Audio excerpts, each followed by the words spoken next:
Hello and welcome. Very good evening to you all. It's Tiger here from RWB International, and you're joining us at Paul Ricard for round 2 of the Formula 1 League. Crikey, I'm glad that's over and done with. I had 3 things to do today. I had to get a haircut, fail. I had to put some flooring down in my downstairs toilet, fail. And get here on time, pass. And thankfully I'm not on my own. I've got my indomitable friend who's got his translator in because he's our resident alien Speed. How you doing, buddy? I'm doing cracking, mate. Obviously, Mate, you've had a fun day. Oh, mate, honestly, I tell you, all I've been thinking about is this. Now, once upon a time, it would have been about watching Formula 1. But now it's about watching these boys go around on the second round at Paul Ricard. Holy moly, I'm so looking forward to it.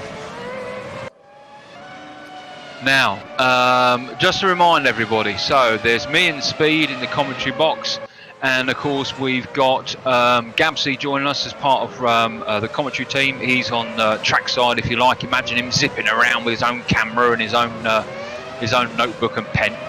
And he'll be feeding us intelligence on the race for the wider awareness. Of course, Speed and I can only see what we can see, although we do have control of the cameras, etc. So his information to us is absolutely vital. Plus, it's second to none. Some good information as well. Absolutely. Speed, some bad news today, I'm afraid. I'm sure you're aware of the accident today with Antoine Hubert at Spa. Yes, I'm sad to say I am aware of the incident. Yeah, terrible, terrible news. There's a little bit of a press release here. I'm going to read it out for everybody if you're not aware. The world of motorsport has been paying tribute to Formula 2 driver Antoine Hubert after the Frenchman died at the age of 22 following injuries sustained in a horrific crash at the Belgian Grand Prix. BWT Arden driver Hubert collided with the barriers whilst passing through Radillon swerve section on lap 2 of the race at Spa-Francorchamps circuit. His vehicle was then struck at high speed by the Sauber Junior car of Juan Manuel Correa, which was reportedly travelling at around 170 miles an hour. Now, Hubert's car was smashed into 2 by the impact, while the crash left Correa's feet exposed as the front section of his car broke away, keeping him trapped in the cockpit. Correa, who's only 20, is said to be in a stable condition in hospital, although governing body, the FIA, confirmed that Antoine Hubert, very sadly, tragically died of his injuries. After the news, tributes came in from the motorsport community for a talented young driver who was rising through the ranks and who had picked up 2 victories in the first year in F2. Responding to the news on Instagram, current F1 world champion Lewis Hamilton wrote, "This is devastating. God rest your soul, Antoine. My prayers and thoughts are with you and your family today." Now, at RWB International, we have the safety and comfort of the fact that what we do is a simulation. We love it, but it's a simulation. The danger element is removed completely. However, we're all motorsport fans too, and for us this is also terrible news, as it is for the sim racing community. So tonight's race is respectfully dedicated in his memory, Antoine Hubert, and we will have a 1-minute silence before the race to reflect for him, his family and the wider motorsport community, and we'll have that at the beginning part of the warm-up, so do please join us for that 1-minute silence. Terrible news, Speed, isn't it? Yeah, it's absolutely shocking. I think it's one of the deaths from, I think the last person that had died at a circuit was Joe Bianchi in late 15, was it? Yeah. Yeah, terrible. Okay, well look, we got 10 minutes 40 seconds left of qualifying, so let's talk a little bit about where we are, then we'll jump in with somebody and then Speed can take us around. So we're at Paul Ricard. This is the 1C-V2 circuit. It's in the beautiful south of France. It's about 8k from Le Castellet. Sorry, our French viewers, my French is appalling, I do apologise. Which is in the Var-de-Parlement province, lies about 3.6, the track is about 3.63 miles, 5.8k. It's an amazing track, this, but we'll come on to that in a minute. Now, this particular layout has got 17 corners, 10 right, 7 left. It's a 1.1 mile straight, which is the Mistral straight, which on this track is split with a chicane. So it's got one chicane, one extended chicane known as an S-turn, one hairpin, one splayed parabolica, which is when your entry and exit is oblique angles, and 13 named corners, and we'll talk about those as we go around. Paul Ricard is unique, ladies and gents, because there's 167 possible configurations from half a mile to 3.6 miles. So, you know, this really is a track where you can pretty much have any circuit you like. And it's as a result of that, this is very, very popular with testing for Formula 1 teams. The current world record around here was set by Valtteri Bottas in June 2018 with a 1:34.225. Speed, you were speaking to me about the track record beforehand. Quite interested what you mentioned about the simulation and tyres and so forth. Do you want to talk some more about that? Yeah, the tyres in simulation seem to do a lot better in grip-wise. Obviously, they give you a lot more grip than the real-life tyres, and they tend to last not as long. It's really one of them variants that it seems to be based on a time basis, not how well you treat your tyres. So you're looking at, I think it's like 10 to 12 laps tonight for the soft tyres. Yeah. And it goes up from there to where I think you can just squeeze about 20 laps out the medium tyres. And obviously the hards are a lot better. Yeah, thanks. So Paul Ricard is built on a plateau, so actually it's quite flat. We can see some undulations there, but there aren't any great rises or anything like that. Ranges from 408 metres to 444 metres above sea level. Was once called a high-tech test track, and actually on this in Raceroom it's actually known as a high-tech test track, but it has gone backwards and forwards to Paul Ricard circuit and Ricard circuit and so forth. But it does claim the title of the most modern design and motorsport circuit facility in the world. It is liked and loathed by racing drivers alike because of what you're seeing now. The blue concentric circles, and beyond that the red concentric circles. Sometimes the red concentric circles or the red runoff areas you can see there in the foreground is quite deep, and depending on where you go around the track depends on whether it's blue or red or whether they're combined or whatever. Now, interestingly, the blue areas are known as blue zones, the red areas are red zones, and the blue zones is actually asphalt and tungsten, which is to give you a good abrasive surface to be able to slow the car down. There's no gravel around here, ladies and gents. It's all runoff area. Now, the red area, funnily known as red zone, that is a much more abrasive area, and if you brake hard in that area, it will just shred your tyres to pieces, purely to enable you to slow down. So we'll be talking about blue zones and red zones and who's in them.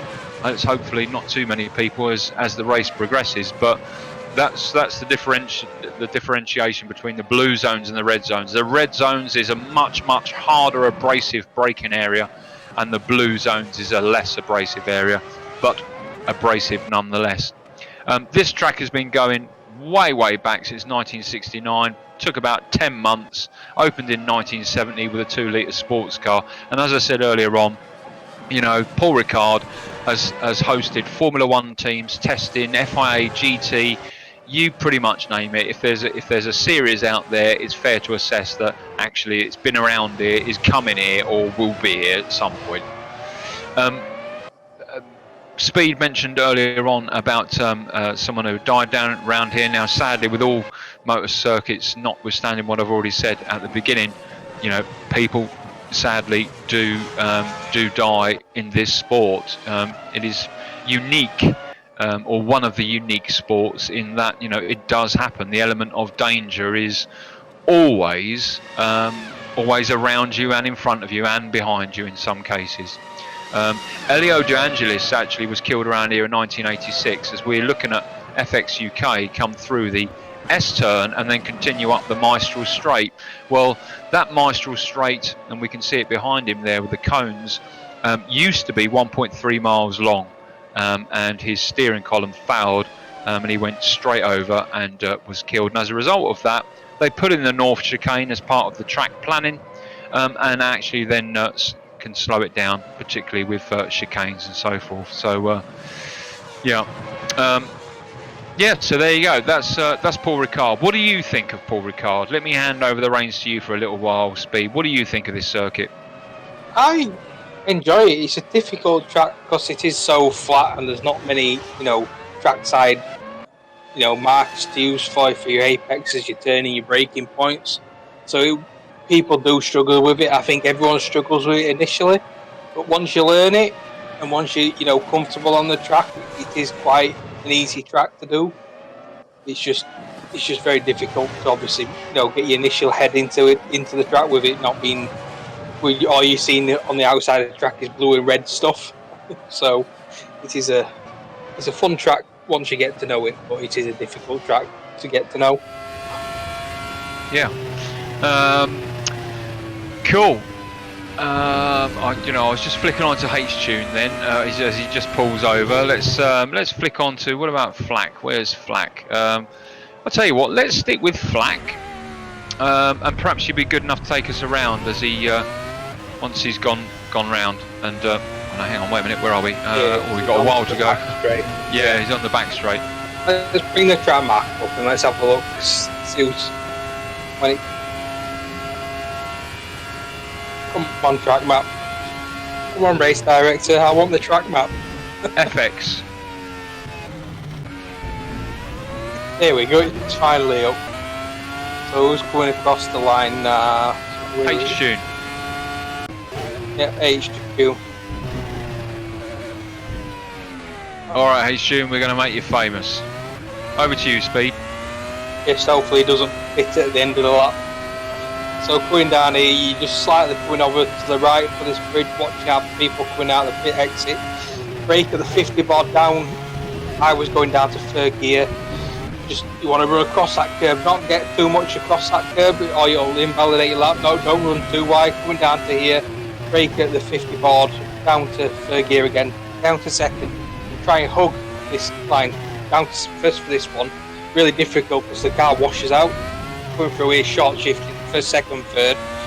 Going through here, you like a lift off and then full throttle and not letting off the throttle until you're down at braking down into the chicane here. I was running a 1 to 6 gearbox and only using 7 for DRS, and after you get to just before that 50 board, there's a bit of curb. That's where I brake down to second gear. Get up on that curb on the right.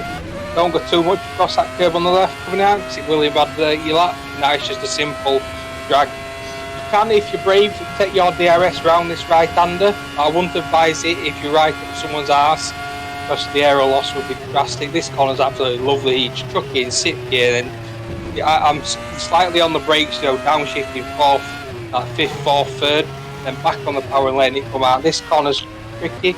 The rear end seems to lock up a bit on entry because you're turning and braking at the same time. And the same into this one, we're going from 5th down to 3rd, try and hug this, get a straight braking point down to 1st. You saw the H-Tune just snag the brake up, on braking, and obviously just missed the apex. It is a really tight, really finicky last corner because the car doesn't like the turn when you get down into low speeds.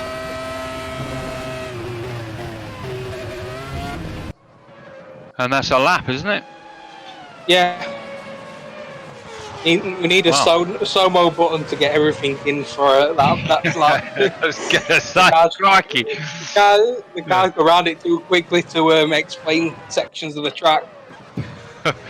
A minute's left to go of qualifying, then we're going to have that 1 minute silence. So forgive me as I just go on to automatic fire right now. We've got 23 runners out there. We've got guests from Portugal. We've got guests from the Netherlands. We've got guests from America. We've got guests from Republic of Ireland. Oh, sorry, actually that's Cos. And Sean Wright we've got from Canada. So shout out to all of them. Now what you're looking at here now is a running order, and notice the team name. That will be changing for week 3 because there are actually teams out there. There are teams of 2 out there. So you will see their team name, which will be changed. Now, even if they're RWB, even if Yeah, so going on what Rodders says, you see where Rodders is where it's got his team, so RWB that he's a part of, then hyphen, then Buckfast Racing. That's what it's going to. That's what it's going to look like for everyone. So obviously, I think Cookie Motorsport will probably abbreviate to CRM, and then obviously their team name. Obviously, Madley's not changed his, and Rigel needs to put RWB hyphen Game and Smug. Okay, ladies and gents, let's have a 1 minute silence in memory of Antoine Hubert.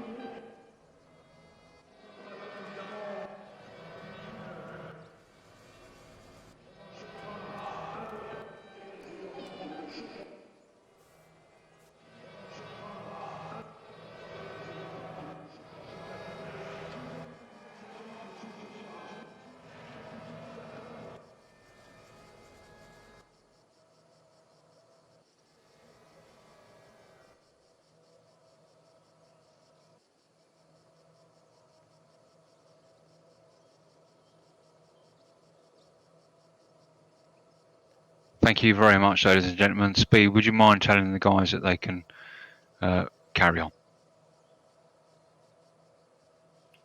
Great, let's get back on with the racing. So we've got 4 minutes and 44 seconds left of warm-up now, as they'll use this time to zip on out and get some final sort of track time in. This is a tricky circuit, as John D has said in the YouTube chat there. Shout out to everyone in YouTube chat, by the way. You know, this is a Marmite track. You know, drivers either love it, loathe it, hate it, would never go around here or whatever. And sometimes actually the concentric circles and the blue zones and red zones actually for some drivers is a huge distraction. You know, it is what it is. So for those drivers who do like it, you know, it's absolutely perfect.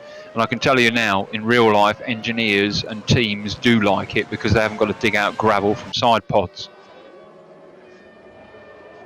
Yeah, it is the pure testing track because it also features a sprinkler system that you can use to wet the track. So if we're being the south of France, it's usually hot, 90% of the year.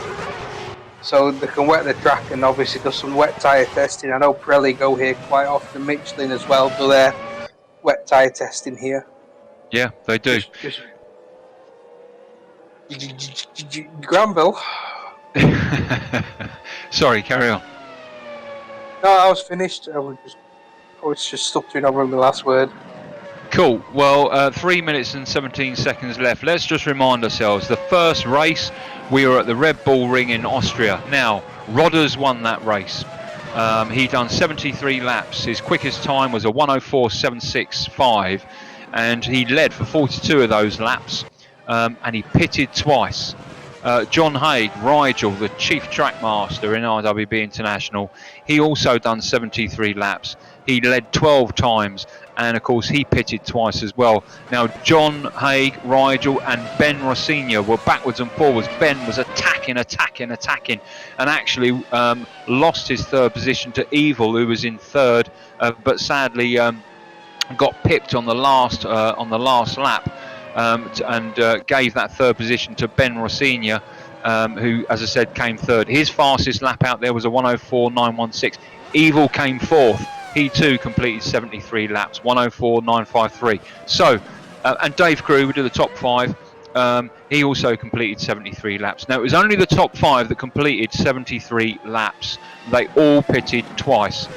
2 minutes left to go. What do you think the pit stop strategy is going to be for Rodders, Rigel and Ben in this race? To be honest, I think throughout this season, I think it's going to be a two-stop, throughout the season. Obviously, they can carry up, I think it's up to 250 litres of fuel, but you don't want to be doing that. It's a heavy old beast to get around the track, and one of them that you're just going to wear your tyres and stuff. So I think it's one of them where you're just going to have to pit. Obviously, the tyre wear is quite bad round here, so I can see a lot of people starting on the mediums and hards. Yes. And just staying away from the softs because they only obviously do 10 10 to 12 laps, and yeah, I think you're just going to be pitting too many times with them. Even though it is quite a short pit lane, I don't think the tyre advantage is enough to warrant.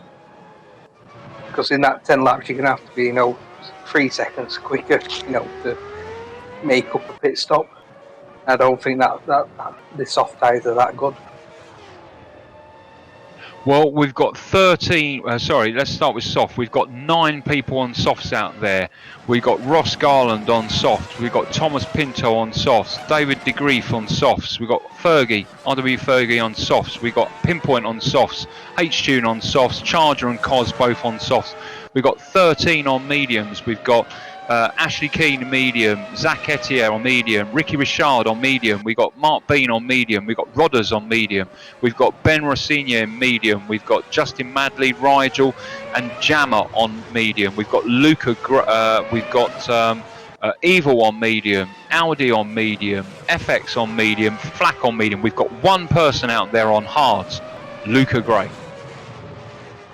Yeah, I think it's going to...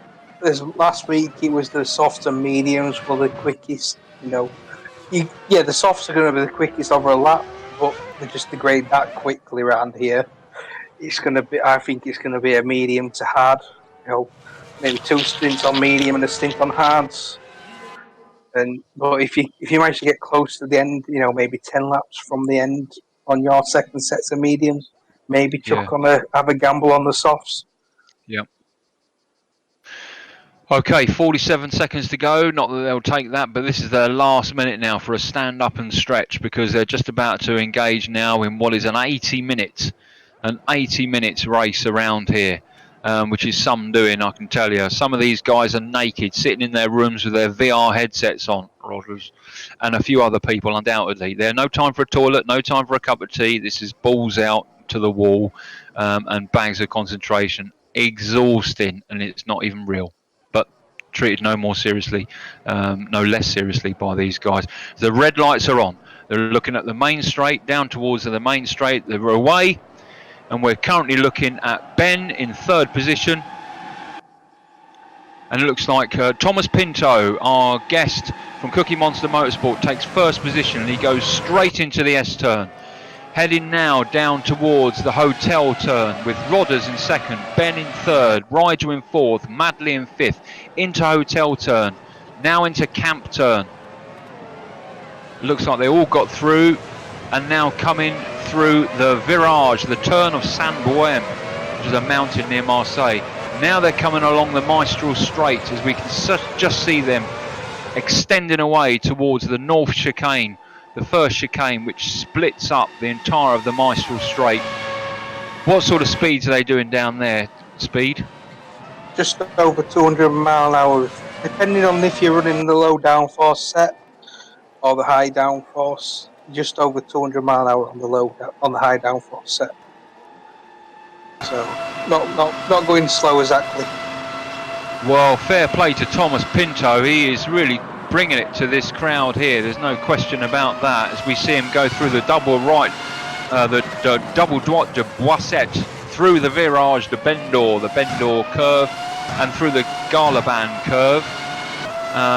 Crikey, holy moly. He's already extended away by 0.65, 0.72 of a second, as they just come around now the final hairpin towards the main straight. That's a really good first lap. Yeah, obviously he's used them softs to his advantage at the start, as well as Rodders is on the mediums, so because you'll be seeing Pinto, dropping off towards the latter end of the first 10 laps, whereas I think Rodders will just stabilise at a lap time. Obviously Pinto's not pulling away massively now, so it's going to be one of them. It's like last week, he makes a mistake and gets over the curb, it's going to cost him that.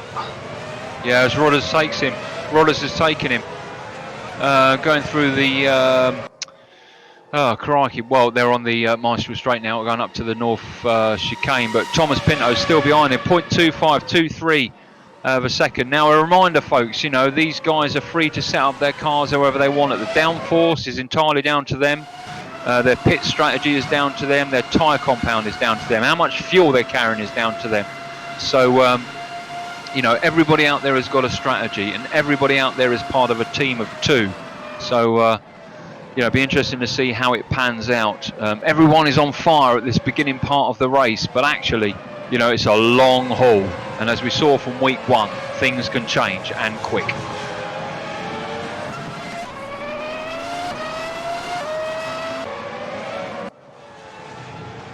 Yeah, I think Evil's dropping out of this race. He's got significant damage to his car.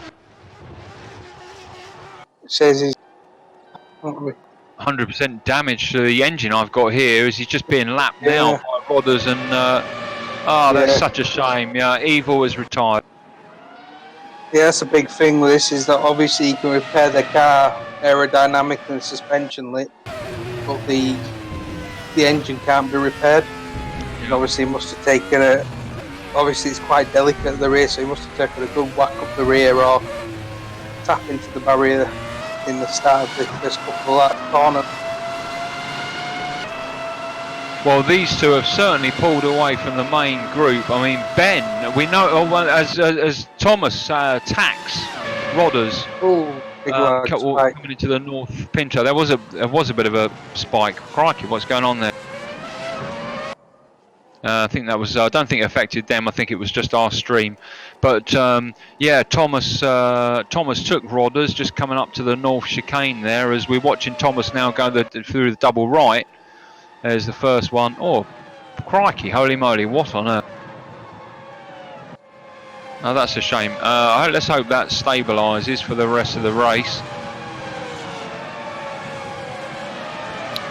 Gabs just told us, good battle for P9. Let's go and have a see what's going on here with Luca Gray and Mark Bean. Currently looking at Luca Gray. Mark Bean, currently looking at on the wing of Luca Gray with Jammer right behind him. Jammer, then Madley, then Zach Etienne.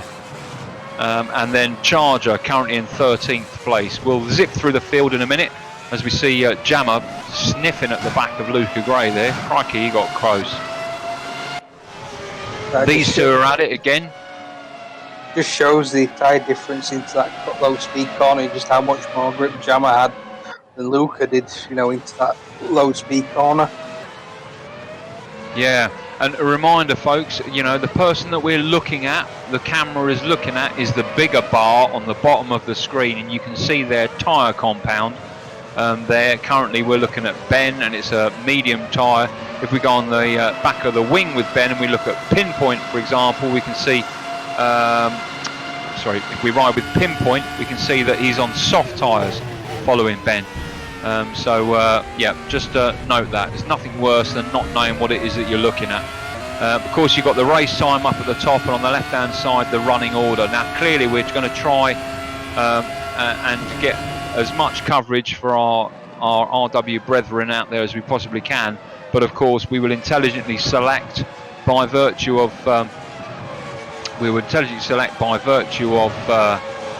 time differential who we're going to be actually looking at. Riding with Jammer now, who's 0.37 seconds behind Luca Gray. Luca Gray extending a little bit out into the Virage de la Tour as he just hits his rear left, racing into. I don't think there was anything meant intently by that. That's just how it happens sometimes. But hoping there's no damage for either of them. That was just a tyre difference again, showing each thing. Obviously, Luca was slightly slower mid-corner, and obviously Jammer can just run lean on the tyres. This is what's allowed Thomas to pull away, 3 seconds gap to Rodders at the minute. 4 seconds is going to be up to just that sheer that tyre deficit. Obviously, it could be fuel as well. Running heavily on fuel to start with, but I can't see Thomas's tyres lasting much longer. I know I think it was like 4% a lap it was doing. Yeah. So down to 60% after 10 laps, so it's brutal.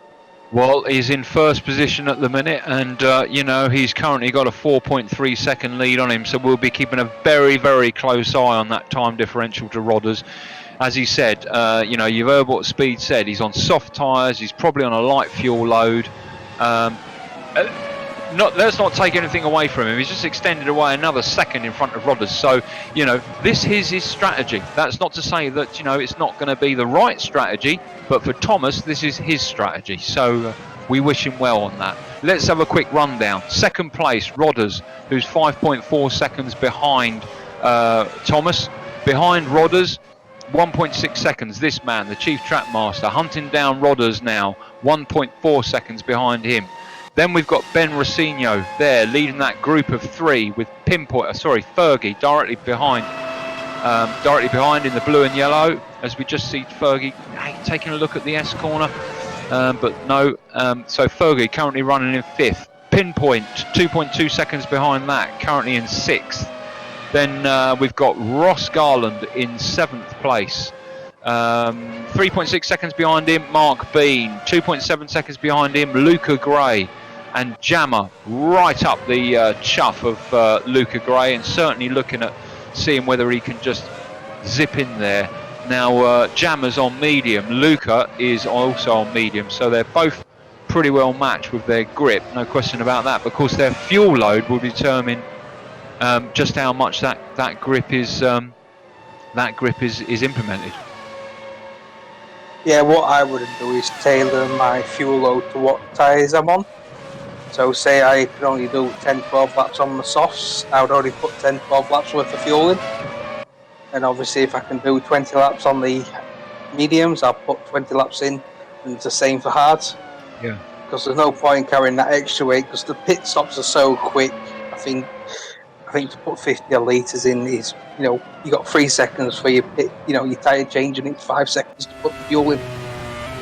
So currently running with Charger, who's in 11th place, who's put in a 137.001 compared to Thomas's 133.584, currently running in 1st position. Audi in 12th position.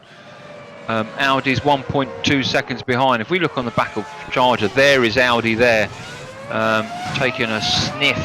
I don't think we've got Audi next week. I think he's away on a serial killing exercise in the woods of Norway. Relax everybody, it's just a nickname. David Degree for guest tonight. David is currently running in 13th. Good stuff. Got a bit of breathing space, although, you know, right in front of him only. In fact, no, he has got breathing space. Yeah, certainly he's got breathing space in front, 6 seconds, and behind him, you know, 3.29 seconds. You can just see Ashley Keane come around the hotel corner there. Ashley Keane in 14th. Madley from the Valleys, Wales, currently running in 15th place, and hunting down Ashley Keane as he's just coming along the first part of the Maestral Straight towards the North Chicane. I think he's closing. Let's have a look. 0.62, 5.8, 5.7, 5.1. So he's definitely closing on him. It's almost as if he's hitting the limiter there. Yeah, madly quite easy. Yeah, quite easy. I just want to have a go and look at Zach. Oh, Zach's retired. So that's a shame. Oh, that's a terrible. Two people. So back on that Madley battle now. Zach, of course, is our sponsor for this F1 League. Zach Etier as we just watched Ashley Keane now just lose his position to Ricky Ricard, RWB Night Flight. Keep it on the grey stuff, Ashley. You've still got an hour and 8 minutes to go yet. The strategies are all important. Zach Etier, RacingSimTools.com, who's sponsoring the league. Fantastic guy. What a nice guy, and what a fantastic app. We'll talk more about that later, I think, Speed. Perhaps you can just remind us on that. But continues to go down the field now before intelligence takes over us from this manicness. Flack currently running in 17th place, and right behind Flack, 0.8 of a second, is that man there, H-Tune. H-Tune, who we went round with for a zip around the track there. You know, this is a normal place for these guys. It's in the lower quadrants, but reliable and fast. Don't think they're slow. They're not. H-Tune currently running 18th. Cos, of course, in 19th. Not of course. What a nice livery, monster. So does that mean Cos has teamed up with Pinto? I'm not too sure. I can have a guess. FX running it in 20th place, as we just see FX get lapped. I think he got lapped actually. Yeah, he's being lapped. And of course Zach Etier and RWB Evil. What a shame those two guys have retired. So let's take a look at some battles now. We're just looking at Ben Rossignol and the nemesis, which is Fergie, right behind him. As Fergie tries to take the inside coming into the S's, but you know what, that was a little bit, he had to be a bit further in front of him for that, but that won't stop Fergie. He loves his open wheelers, loves the old F1 games, and Sims, and you know, he will stay on him. He's all over him like a tramp on chips. So interesting to see Ben down there, actually. Ben down there, not bend over, but Ben down there. So Fergie currently running in 5th place, and taking the fight to Ben, most certainly. No, teammate, Cos's team with Lucas Gray, and Pinto is teammated with Benjamin Rosin. Okay. They're both in the monster paint job, but obviously Pinto and Benjamin are in the light blue paint scheme, and Cos are in the monster green paint scheme. Great, thanks, Speed. Cool. Fergie is almost all over Ben. There's no question about that. But well, we saw how Ben was good last week, so you know, you've really got to be in on it, haven't you, to get past Ben. But Fergie will bring it to him. There's no question about that. Ross Garland from RMG Motorsports is taking a look at Pinpoint, and again all over him as well. On it like my wife on the milkman. There's no question about that. Oh no, so yeah, Ross Garland. Yeah, Ross Garland looking at Pinpoint. Again, they're in the. It looks like they're in the same livery. I think they are in the same livery. Okay, I know I said this at the beginning, but I want to reassure you. Next week, everybody who is in a team with a teammate will have their team name at the bottom of the screen, which all they have to do is go to their profile on Raceroom and put it in there. And I will confirm liveries are also part of the team thing as well. I'm not sure if it is. Yeah, if you're in the team, you have to run the same livery. I obviously think Ross Garland was a late entry tonight, and basically he's done some practicing, but not obviously read the liveries ruled and just chosen a livery to race in tonight. So yeah, that'll get sorted for next week. Quite a few battles going on around there, out there. Of course, we're looking at one of them right now, Ross Garland and Pinpoint. And I think Ross Garland just taking him all. Pinpoint's on the outside, but I think Ross Garland just took Pinpoint as they just go through the double right now, and into the Virage de Bendor, the Bendor corner, and then into Garlaban curve, which of course extends away and out towards the final sort of hairpin. Before the back straight. So Ross Garland has moved up to 6th place, with Pinpoint now in 7th place. But as I say, that Pinpoint attacks. There's a group of 3 of them there, Garland, Pinpoint and Mark Bean. If we ride with Mark Bean, we can see what's going on there. Riding with Mark Bean now. They're the 2 that he's looking at, Pinpoint and Ross Garland. That was a sleeping policeman that Mark B ran over there. Yeah. They just sent him off the track. It was not a commentator curse. It was not. I say again, it was not a commentator curse. But you know, H-Tune back out as well. Oh, so, what a shame. Three victims tonight. Also taking a look at the last laps, and Pinto has been doing regular 33s for the last 5 or 6 laps, but that last one dropped into the 34.2s, as well as Rodder's improved to a 34.4. So I think it's that tyre changing, you know, obviously it's going to the mediums now versus the softs. Yeah, as you said. But Thomas has extended away a 10, up to a 10 second lead. I was saying that. Yeah, so he's pitting now. So where's Rodders? Rodders coming up. So Rodders takes 1st place, but What tyre strategy will Thomas go on to now? Interestingly enough, I'm willing to bet he'll go on mediums now, or even hards, and do the rest of the race on hards. We won't know till he comes out. I think he's going down this short fueling, many pit stops as possible route. So obviously he seems to be running light on fuel, so he's gone on to the mediums. Mediums, yeah. So it didn't look to be a long stop, to be honest. It'd be nice if we could actually get the pit stop times and stuff, through to us. But we just can't get that. It's a limitation through the race director. Yeah. So that didn't sound healthy.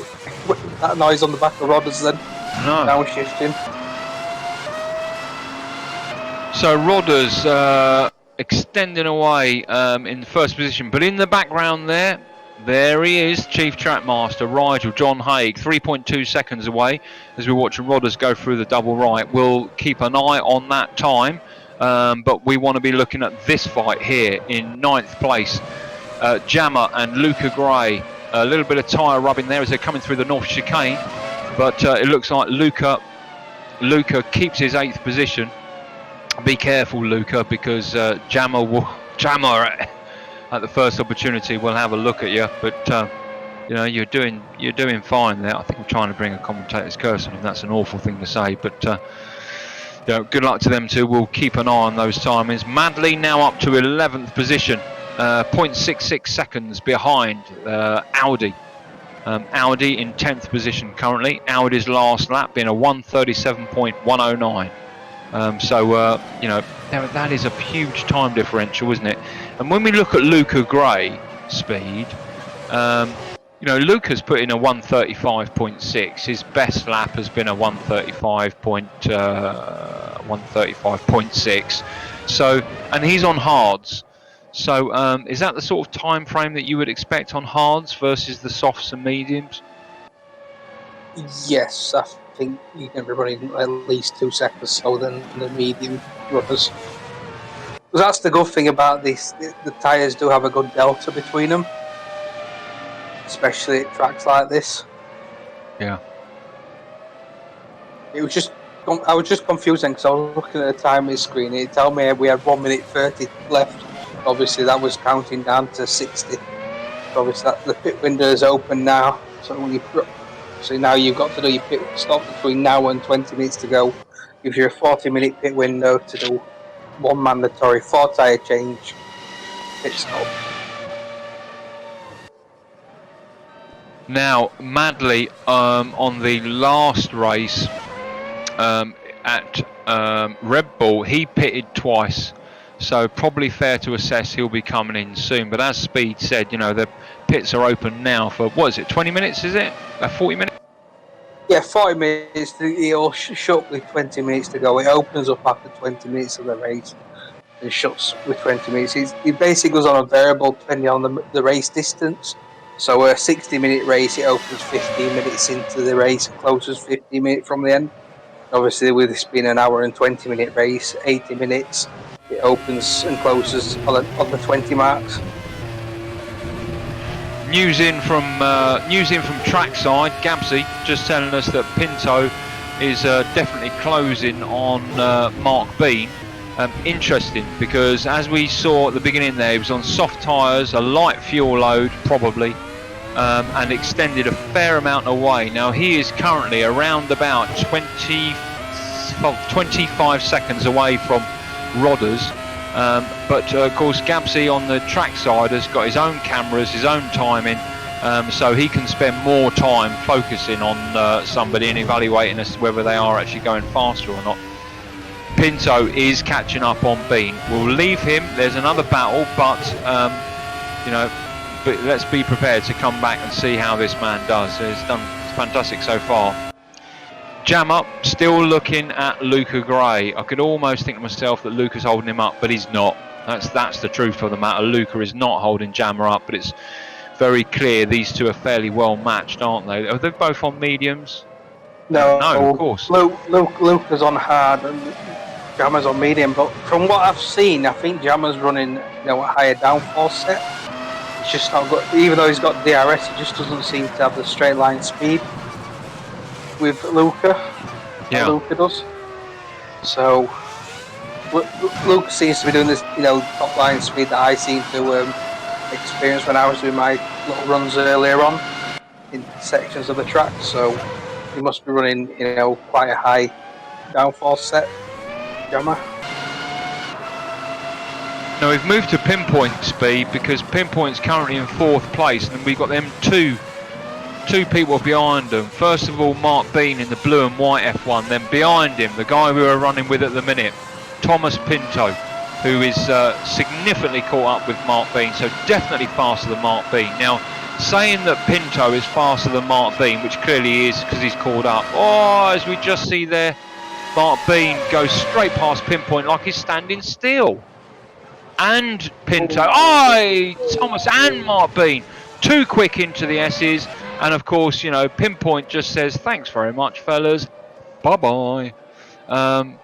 Mark Bean keeps his position, so does Pinpoint, so does Pinto, and in fact, no, what am I talking about? Pinto lost his position 2 places, down to 8th position. He's now got Jammer, Luca Gray in front of him. So, Pinto's got some more work to do, isn't he? Yeah, that was from my perspective, I think that was kind of a desperate move, but we didn't see it from all angles. Obviously, he was getting slowed up by being behind Mark and Pinpoint, and I think just kind of had a lunge under the brakes, and obviously the talent outweighed the exuberance, and just ended up running to the back of Beans. Didn't affect Beans too much. Obviously, Beans only dropped back behind Mark, as well as Thomas ended up spinning out, so it cost him more than anything else. So. Yeah, Gabsy just saying, although we just seen Pinto take Jammer, but yeah, silly move from Pinto, missing the breaking point by a mile. I think you're probably right, but I think that Mark Bean and Pinto, both of them, they were racing. They were both pacing themselves under pressure, and of course that's why they both, both late braked and both ended up coming off on the in the S turn, as they now extend away towards the North Chicane. Looks like Charger has entered the pit lane and not leaving again. I think Pinto's just been a touch aggressive at the minute. Yeah. Pinto is very aggressive out there, isn't he?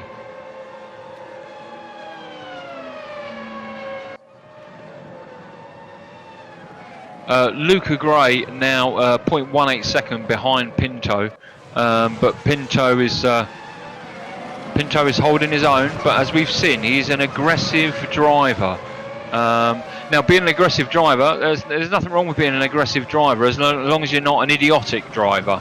So be aggressive by all means, but don't be idiotic. Now, I'm not saying he is. I'm just saying that there's been a couple of silly moves. It's still 54 minutes to go, and there's nothing worse than falling off the track as a result of somebody else and them not taking due care. Madley has retired. Has retired. I don't know. He must have got disqualified because he's dropped behind the rest of them that are out at the minute. The only way that happens is if you get disqualified for some reason, probably speeding in the pits too much. Yeah. And I just have to chuckle because I found out the reason Charger's out of the race, and I just had to chuckle at it. He's going to hit me later on, but I just had to chuckle because we see Fergie's out of the race now as well. Why is Fergie out? What's happening with these boys? What did Charger have to do? Empty his bag? No, he ran out of fuel. Oh, that's ridiculous. Right. Something else for this stream which is a bit different than we've done before. Well, we've done it before, but we're doing it now.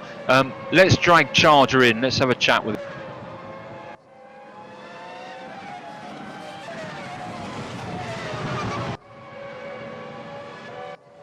Here he is. Charger, very good evening to you. Apparently you needed to empty your bag or something. Is that right? Is that why you retired? I sort of emptied my own bag. Yeah, so I heard. Not enough fuel. Is that right? Yeah, I'd set my pit stop strategy, I see. and I hadn't changed the fuel from qualifying. I think I had about 10 laps worth in. So I was like, oh shit. And then it said pits aren't open. So it said, you know, you need to box this lap.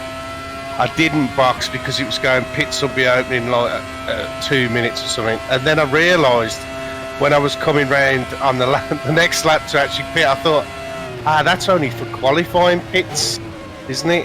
You know, you've got to do at least one pit stop. I could have actually gone in and refueled on the lap prior. Yeah. So I was trying to limp it round the track, and it just died on the last couple of corners. It's just my own mistake. Rushing again. You need a lot of prep for these. Oh mate, I'm disappointed for you, but I'm also sort of vicariously slightly happy for you, because it means that that machine that you're sitting in, that rig, isn't going to beat you up for another 50 odd minutes. But I'm sure you're gutted, no question about it. I forgot to start that up as well.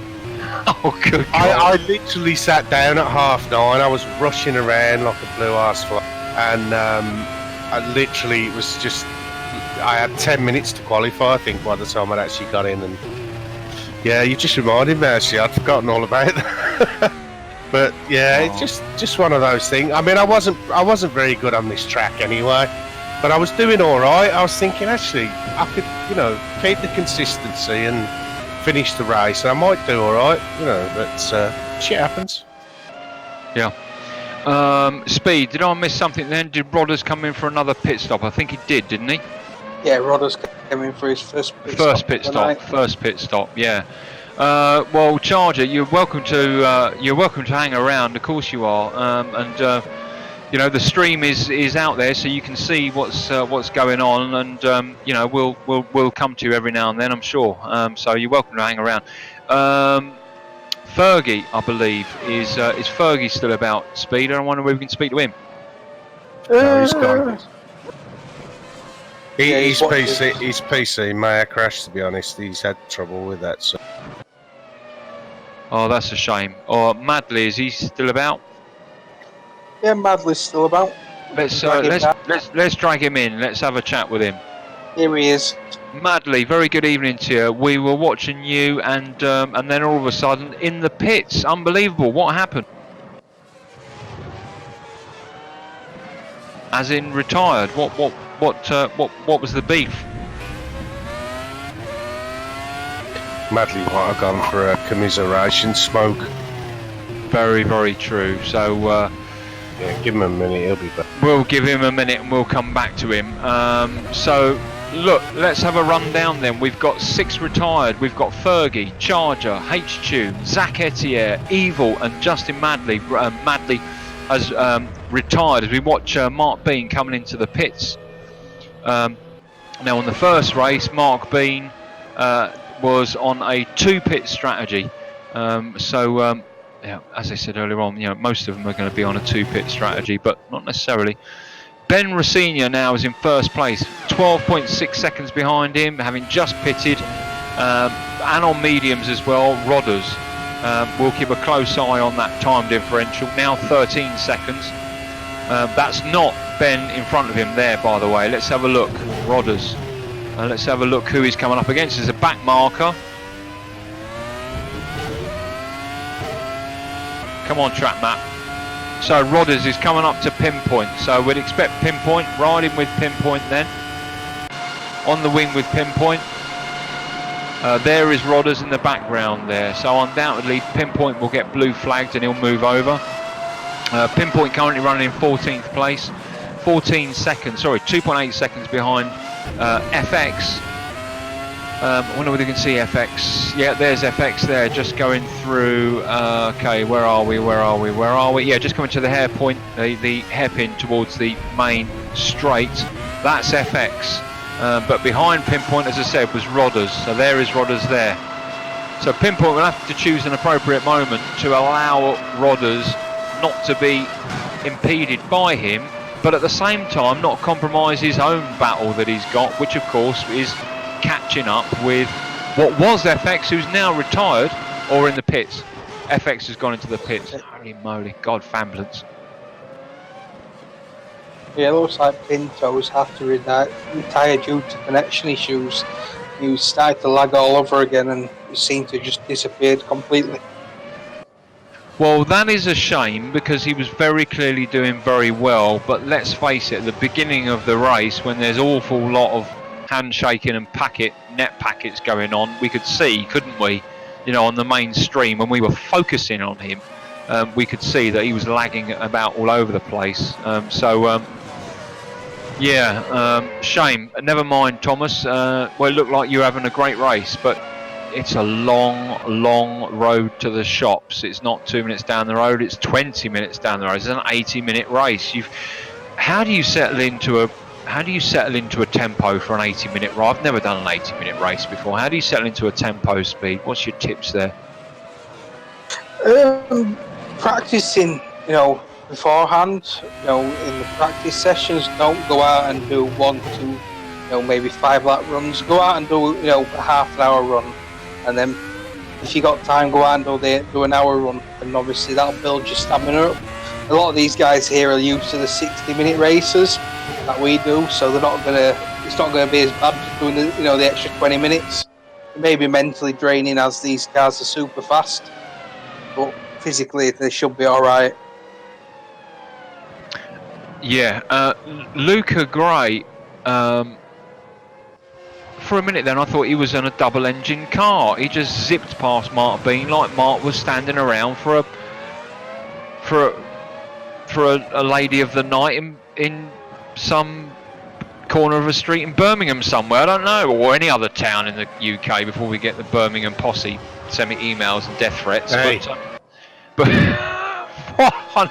why on earth did he just zip past Mark Bean? No one zipped past Mark Bean. Do you think he just had a real life issue where he was just perhaps scratching a leg or something? I think, like I said earlier, I think Luke was running quite a low downforce set, so he's really quick in a straight line, but maybe struggles in the the high speed corners where you're relying on the downforce. Doesn't seem to be looking at him at the minute. Maybe you can get a tell going down into braking into the chicane on the back straight of what the top speeds are. You can just see him pulling away now.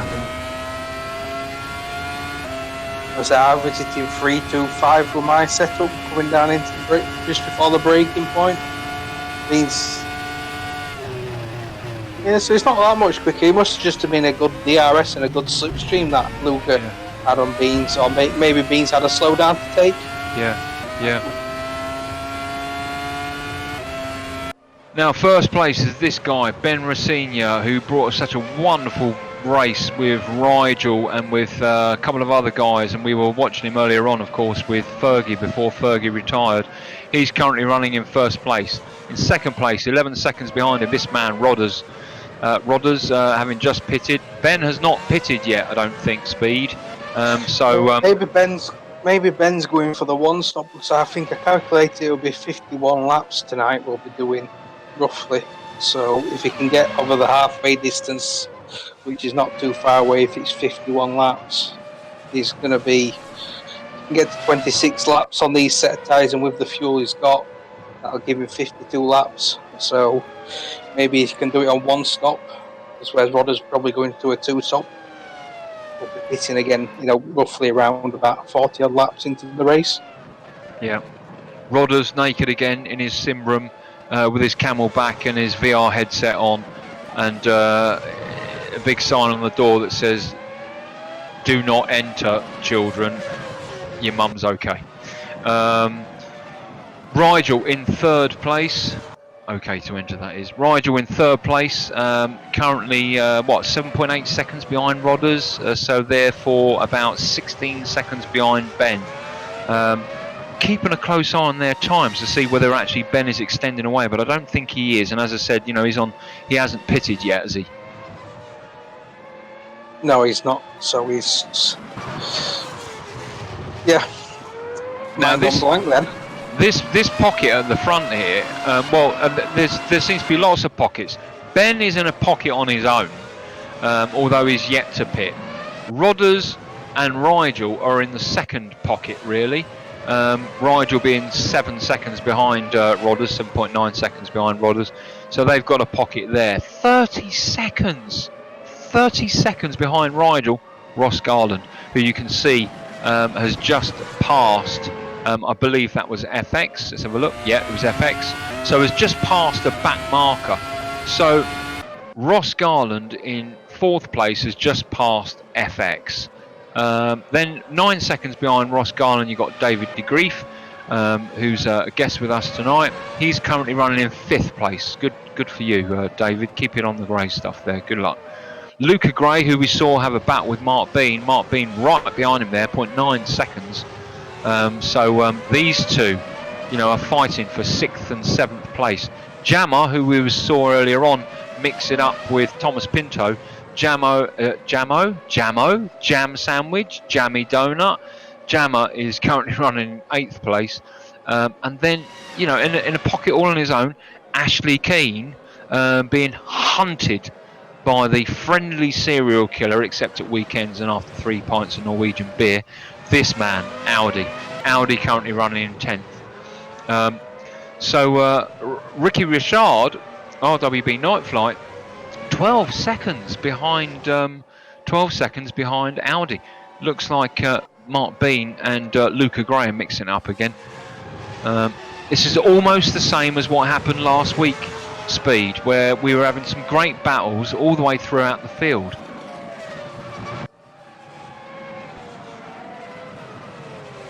I think H-Tune has retired. H-Tune has retired. We've got 15 runners left in the field. Have I lost you, Speed?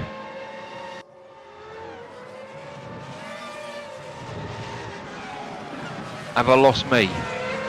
Nope. I think I lost you then. Right, okay, look. Fergie, Charger, H-Tune, Zach Etier, Evil and Madley.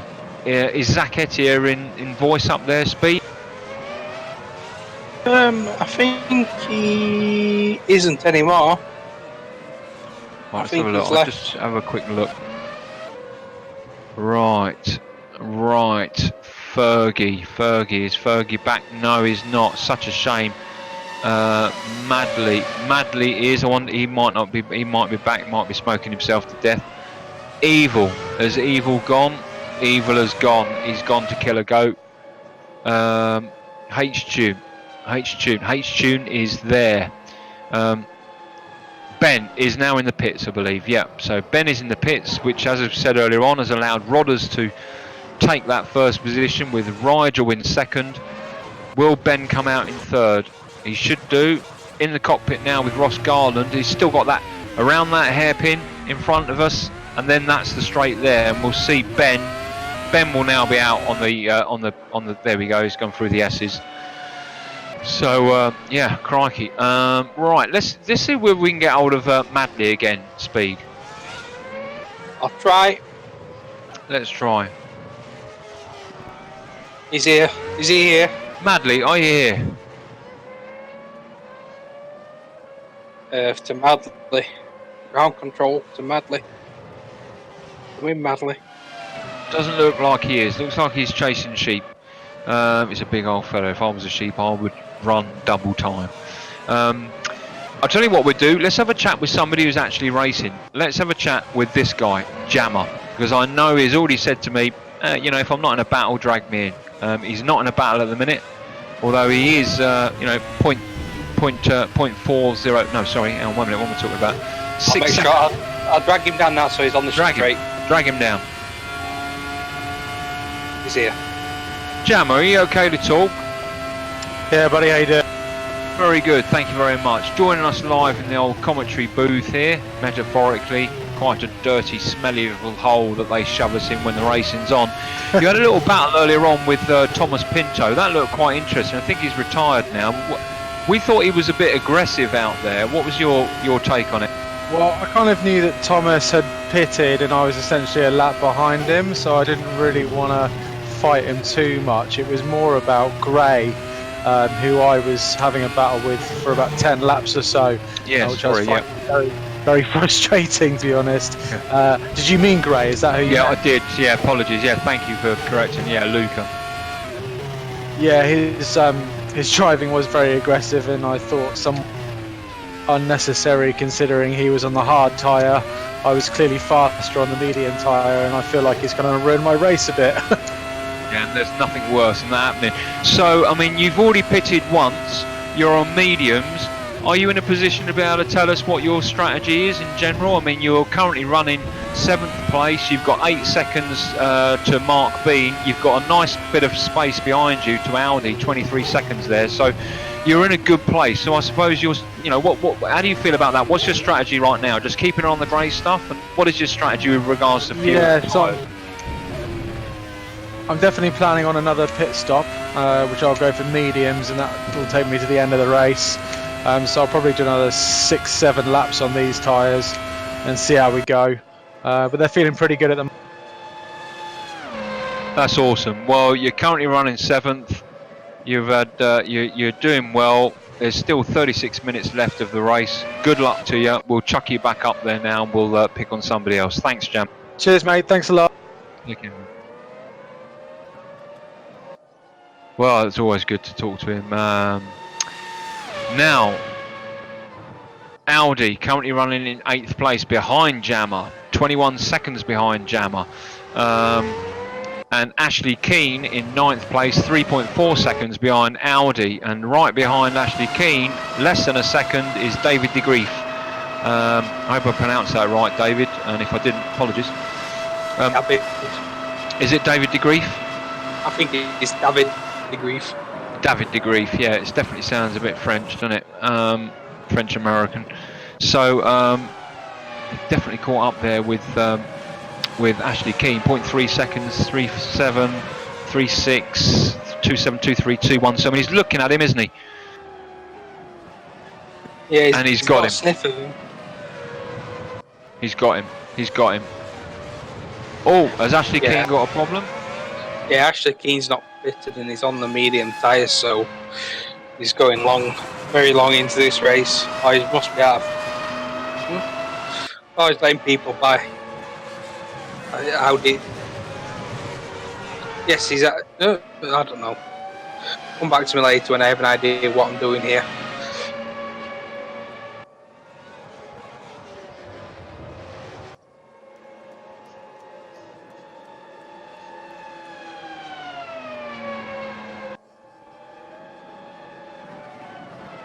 You all gone quiet?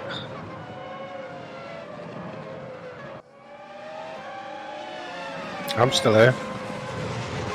I'm still here. Tiger's gone very quiet. Oh, I'm pressing the wrong bloody thing, that's why. I'm pressing the wrong bloody... I've got my whole fist on the keyboard, the push to talk. Good grief. God. Just had a message from Thomas Pinto on the chat there. Yes. He's apologising if you ruined anyone's race, but he's had internet connection problems. Sorry again. Thomas, undoubtedly you'll watch this back. You didn't. I don't think you ruined anyone's race. We did notice the lag. It might be interesting to see what the guys say about that afterwards. My only advice to you, not to take up the valuable stream time on it, but my only advice to you is probably tone down the sort of aggressiveness. You know, be aggressive, but be aggressive and firm. That's fine. But you know, there were a couple of points out there, where a couple of times out there, where I think that you late braked a little bit too late, a little bit too much, particularly with Mark Bean there, which, you know, at the end of the day there was no harm done. But I think you lost. Well, he lost two. You lost 3 positions, but yeah, so just turn it down a bit, I think.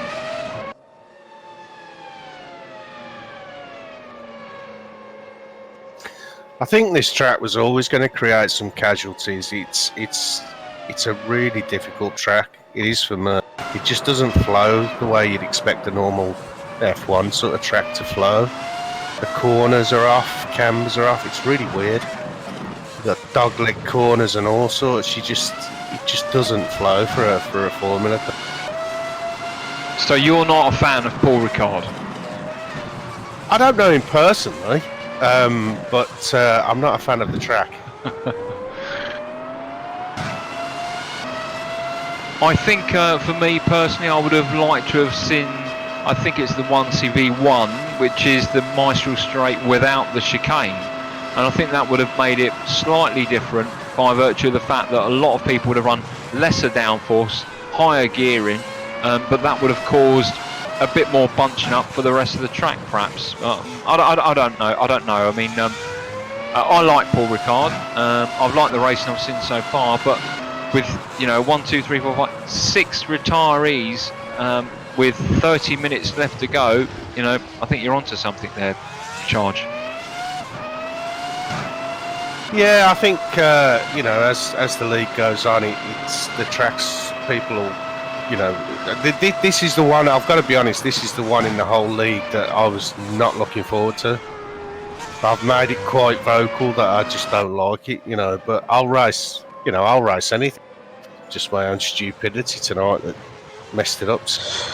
Was it stupidity, or was it chosen not to put enough fuel in and not pit so you could sit here and talk to us? Would I do that? Come and talk to you. I'd rather be racing than talk to you two. Yeah. Oh, you can Right. go back up here. Right, go and make the brews, Charger, and keep quiet till we talk to you next. Bloody hell.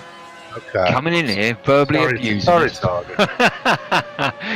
Oh, you're welcome, mate. Okay, so let's have a rundown, folks. So, first place, Rodders, just put a last lap in, a 134.7. 134.7. Now, interestingly, in qualifying setup, what time were you doing around here, Speed? I did a 31.7. 31.7. Did you go around here in race trim at all? Yes. And what was your lap time? 34s.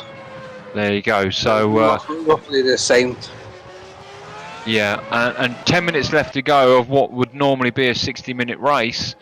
It's that last sort of 20 minutes where they're really starting to feel it. The cars are in places where they're not familiar because they don't normally run cars that long, and that's when it starts to get mixed up. But Rodders in first place, 134.2.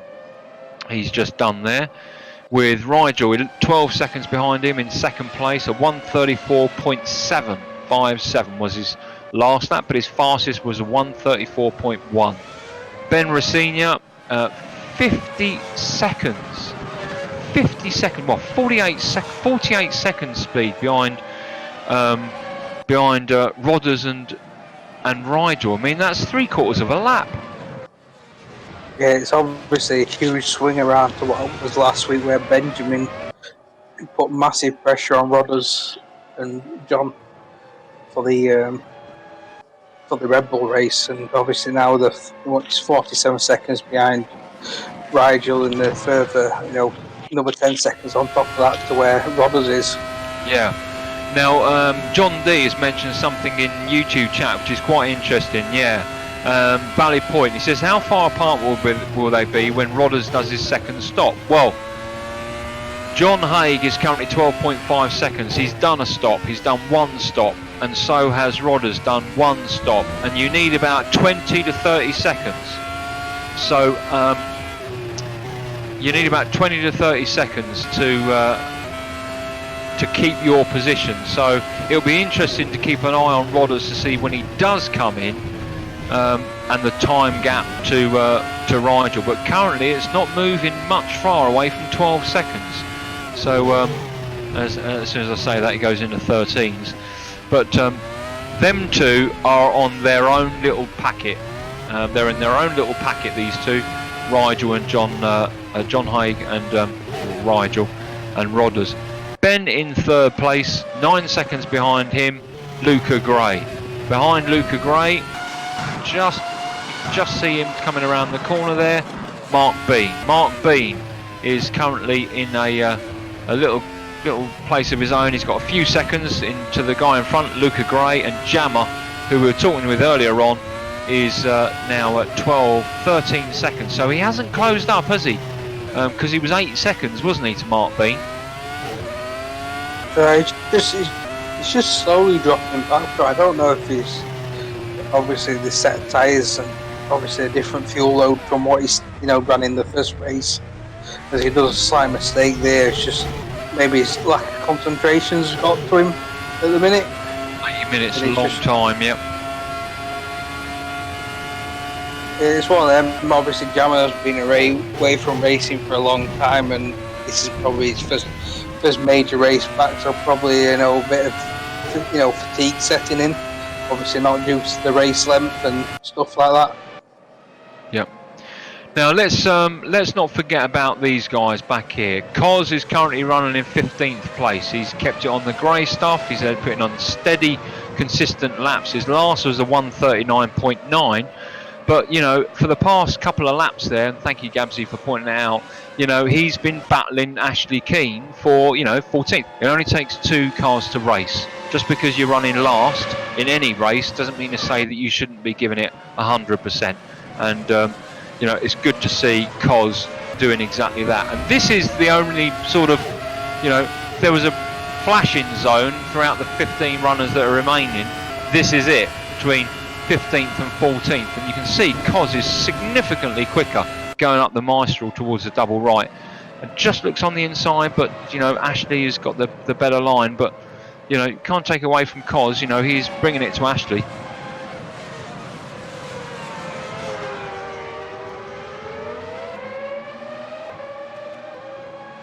Not sure who that is behind Cos, but Cos gives way. That was Dowling coming up to Lapham. And Cos has got in front of him. Yeah, that guy you see coming around last corner, that is Rodders. Yeah. At the minute. So he's coming up to Lapham again. So Cos has moved up into 14th place now. He took Ashley Keane, just coming towards the Virage de la Tour into the Virage du Pont, which is the final sort of hairpin towards the back straight, and just took him there as he allowed who was it to pass? A front runner to pass. Ross Garland. Yeah, Ross Garland. So you can have a look. I mean, have a look for yourself at the top left-hand side there with the runners there. You can see, the gap there is quite significant. Rodders is now running in first place with Rigel in second, 10 seconds. 50 seconds now behind him, Ben Rossignol. 9 seconds behind him, Luca Gray. 5th place, Mark Bean, 7 seconds behind him with a 1:37.016 on the last lap. I'm keeping an eye on Cos and Ashley Keane, guys. Oh, what's going on? It looks like Ashley's caught Cos up. Great to see them having this little battle here. Fair play to them. Clearly their tyres are suffering now, aren't they, Speed? Now who's that who's just gone into the pits? As we see Rodders just go past Ashley, and Cos has extended out 3.9 second lead there. Do you think that's because Ashley slowed to let Rodders pass? Speed? Have I lost you, Speed? Speeds fell off his perch this time. Fell off his perch. Hello? Yeah, we can hear you. Yeah, it was. I think it was due to the fact that Ashley slowed down to let Rodders pass. That was the reason he got behind. Yeah. But you know what? Ashley Keane is now caught up, 2.5 seconds now to Cos. Cos currently running in 14th. His last lap time, 1:39.352. And his best lap, 1:38.245. But Ashley Keane is faster. His fastest lap has been a 1:37.4. And looking at the sector times, Ashley is certainly quicker in the second sector of Paul Ricard, this 1C-V2 circuit. So, he's got 2.2 seconds. There he is there. He's got 2.2 seconds to catch up with Cos. But Cos will be clean and keep on the grey stuff. So in my view, I think Ashley is under more pressure to get past Cos than Cos is in a position to defend from Ashley Keane. Such is the nature of Cos. But there we go. We'll keep an eye. Let's now go and have a look as Rodders is now into the pits. John, you mentioned earlier on what sort of time differential was needed. Well, Rigel has gone past the straight and is now into the S's. Into the S's, down this sort of mini sweeping left-hander into the hotel turn. There he goes. And then into the Village du Comte, the Virage du Comte. And through the Virage Saint-Bouem, which is a mountain, I believe. And then along the first part of the Mistral Straight, up towards the North Chicane. Now, where is Rodders? Let's have a look. That's where Rodders is. Rodders is now 24 seconds behind Rigel, but he's pitted for the second time. Rigel has not. So we said you need 20 to 30 seconds. So this is a time now when Rigel really needs to extend away, doesn't he, Speed? But I'm assuming his tyres are now going to be shot to shit. Yeah, it could be trading off. They may be on, a really low fuel load now. Maybe only have enough for 1 or 2 more laps. But if you can pull the pin in that 1 or 2 laps, as Rodders is getting back up to speed type thing, you may be able to, close that, that 12-second gap they had, before. Yep. Okay, well, we'll keep a close eye on that because that's 26 seconds now. Rigel's 26 seconds. I don't want to miss him coming into the pits. Does he? No, he's going to go for another one. Okay, well, we'll come back to you. Pinpoint, looks like Pinpoint is having a look at Ashley Keane. No. Pinpoint is having a look at Flack. 0.2 seconds behind Flack. As we're riding with Flack now, we can see Pinpoint, the British Bulldog, hunting Flack 9 down. I'm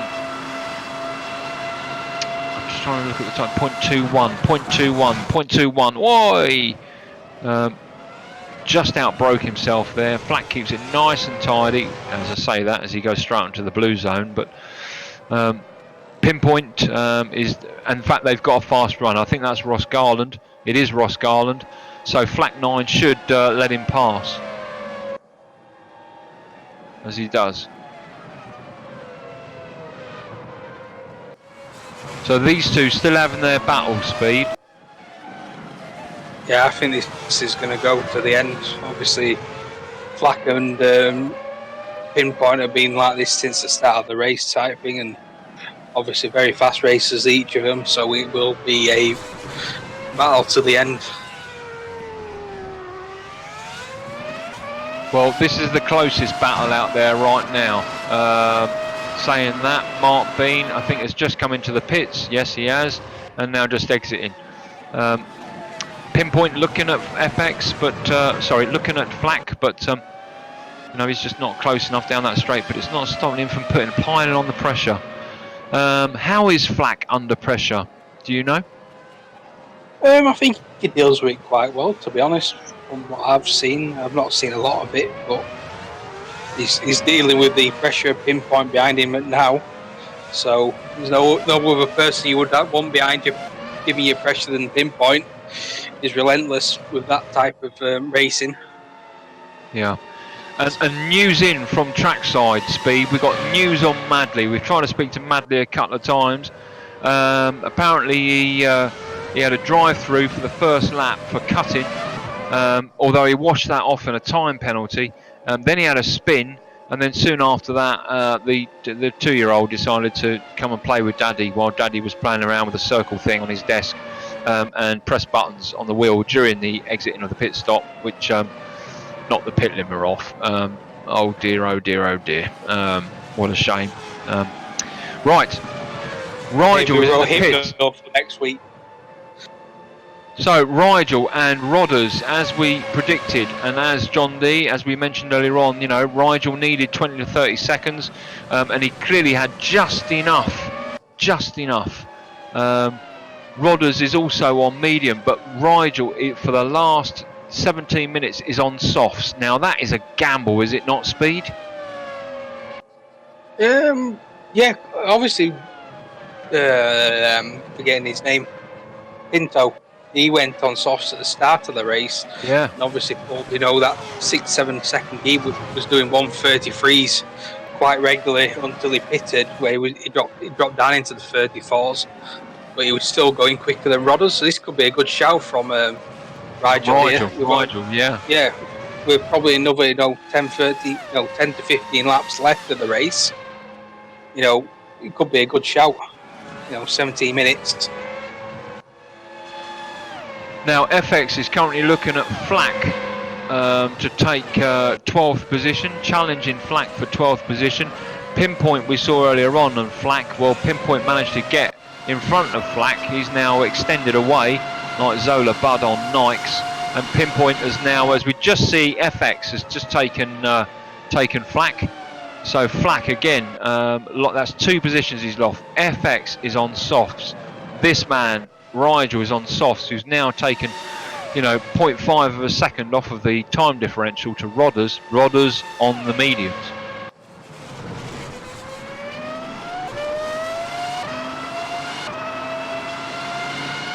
Yeah, Rigel was a 10th quicker in the first sector than Rodders on this lap. Let's have a look at this. 25.428 was 6 tenths quicker in the second sector than Rodders. Which I'll get the third sector as the cross line. That's that's nearly a 8 tenths gain within the first 2 sectors. Yeah, so it's looking good to closing the gap down. Very much so. Yeah, it's now 3.8 seconds. So I mean, he is closing. There's no question about that. But will the tyres hold off for Rodders? I mean, he changed to mediums, didn't he? 3-4 laps before Rigel. 41.7 for that last sector for Rodders, and a 41.4 for Rigel. Sorry, so that's it's just over a second game in that lap. Yeah. Sorry for swapping the camera, but it's the only way I can see the split times. No, absolutely. You take control as you see fit as well, mate. Yeah, that's what it's here for. Yeah, absolutely. Yeah, now, interestingly, we can.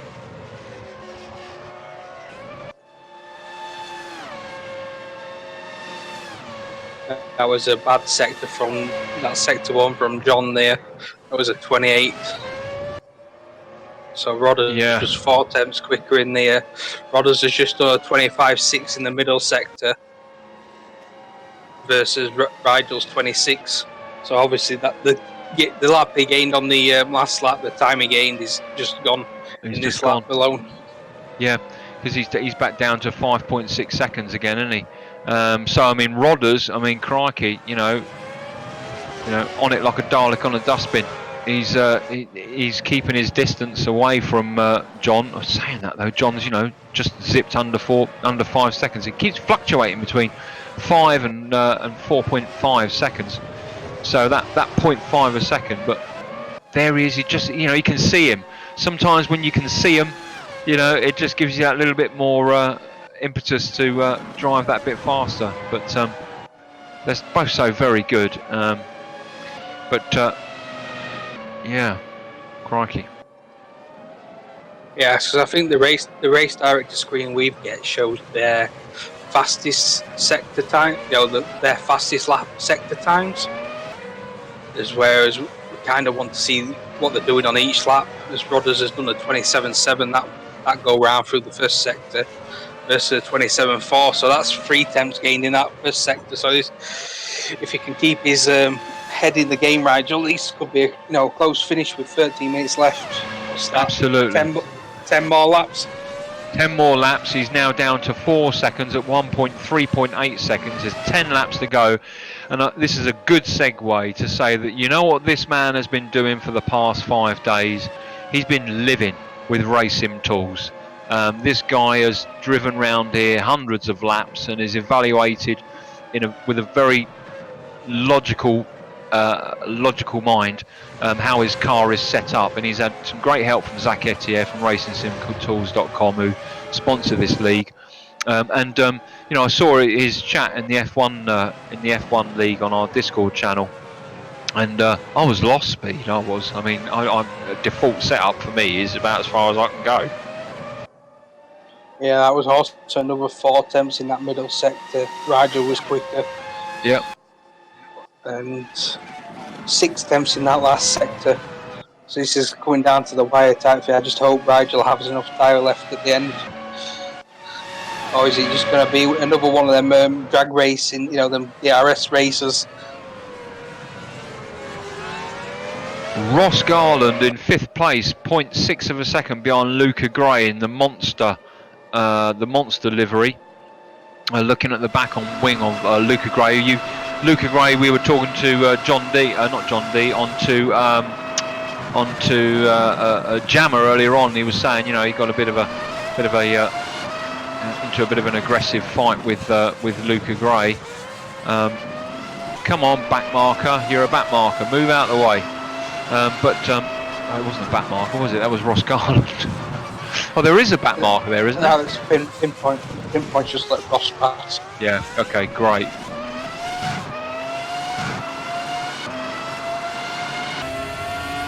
There's Ross Garland. We were just looking at him on the wing of Luca Gray. So we'll keep an eye on these two. Let's move back down to these two. The FX and Pinpoint are having a little bit of a battle now. Pinpoint just in front there in the blue and white F1, and yeah, obviously as we're looking at the yellow one, FX there. But Pinpoint and Ricky Richard, no. So Pinpoint's come across a back marker. That's a back marker. That's Ross Garland in front of him. Is it? Is it? Yeah. Let's have a look. Track map.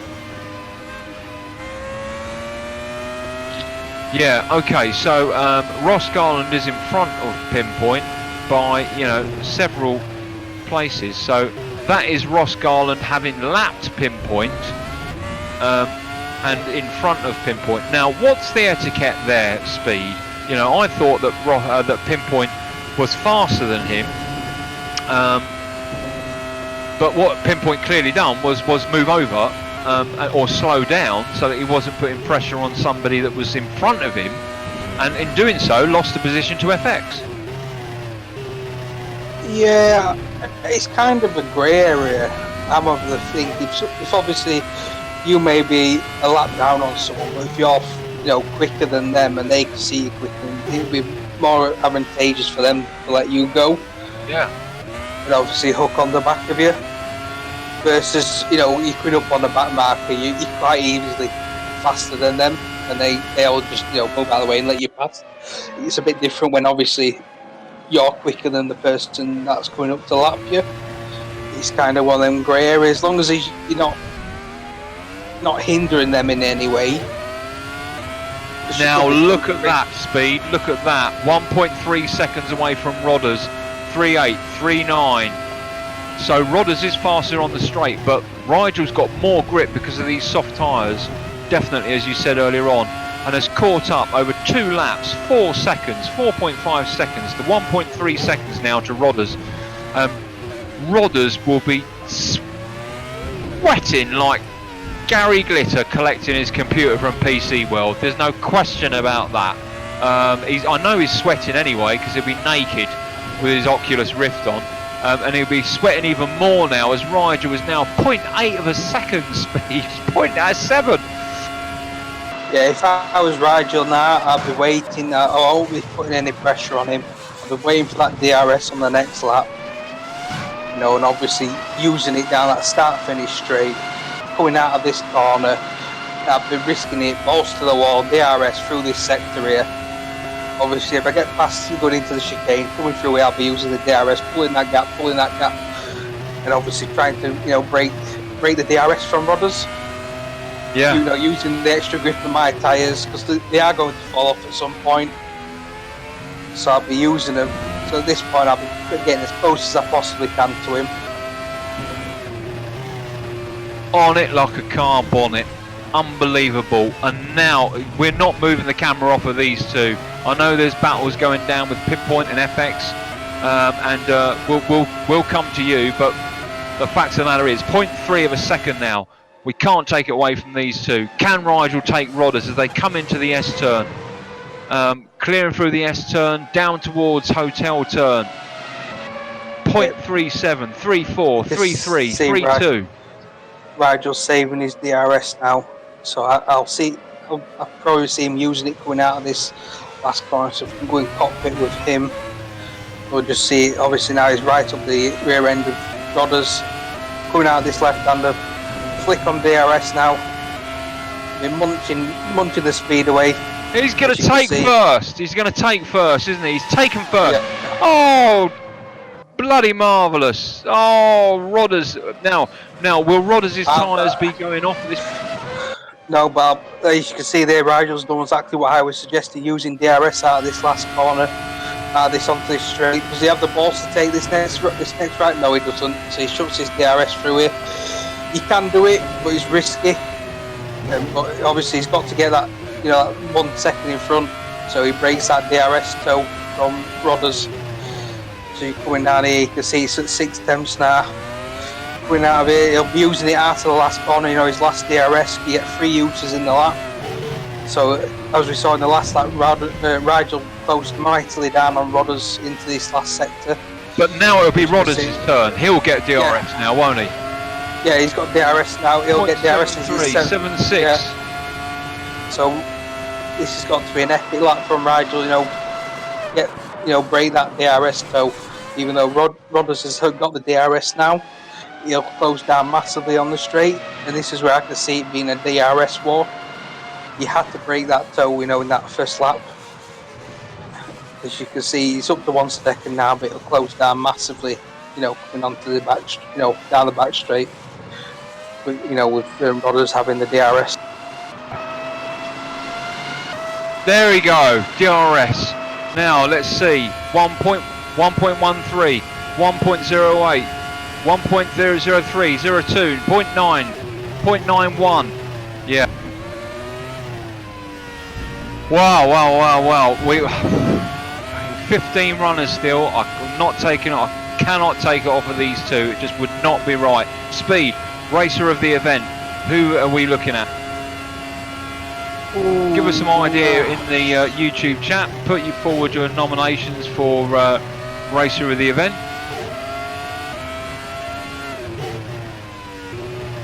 I'm unsure at the minute. I'll leave it to the chat to decide. As Rodders has got to go some mega laps now to keep within this DRS zone. He's 1 second now. If he gets a bad line out of this corner, that's it. That's his DRS gone. 0.99. Has he got it? Has he got it? Yeah, he's got it. No, that's left over from his last DRS. He opened the exit in the last corner, so it's depending. We'll have to look going down the back straight to whether he gets it again.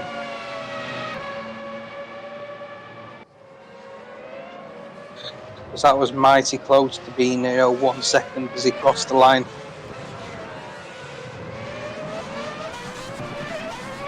That could have been it. That could have been the mistake that Rigel was hoping for. Rodders got up on the curve there and just lost traction. So he did get it. He did get it. There you go. That was a close call. But I don't think he'll get it in the next lap. I think that one mistake onto the back straight cost him. As you can see, he's down to 1.5 before the break for that corner. Yeah, 1.6 now as well. And of course, Rigel just seems to have just much more grip into the corners as a result of these tyres and his setup and so forth. And that is what's helping him pull away. But Rodders being brave, I'm willing to bet. Let's find out. Oh, he's shut it off. But, he closed up to 0.86 of a second there on Rigel. Fantastic stuff. Rodders has just got to hope that Rigel's tyres drop off now. It's the only way he can possibly get a win in this one. He's got a back marker come up on flat.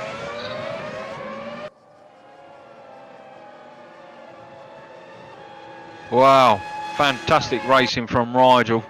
On it like a necrophiliac in a funeral parlour.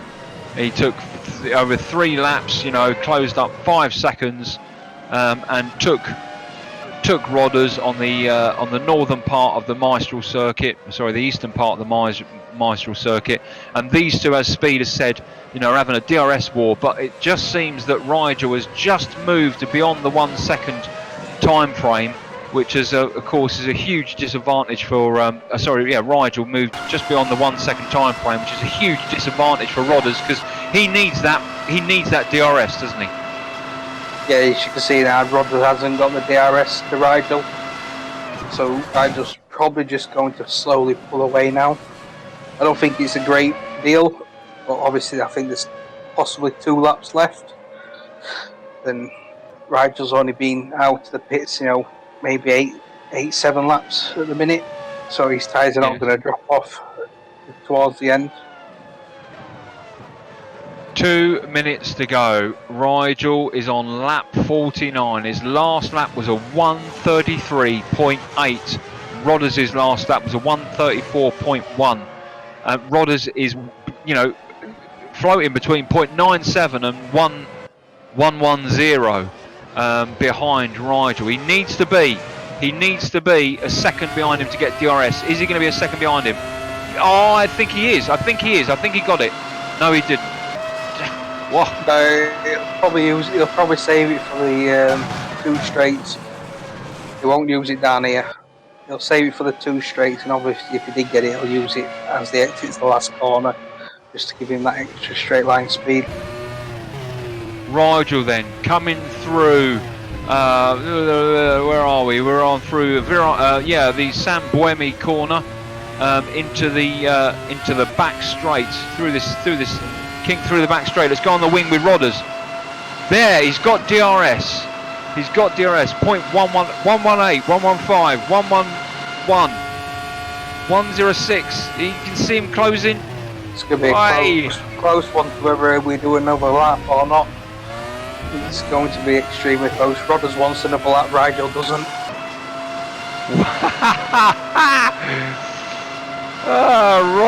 Rigel, 0.5 seconds, he's closing.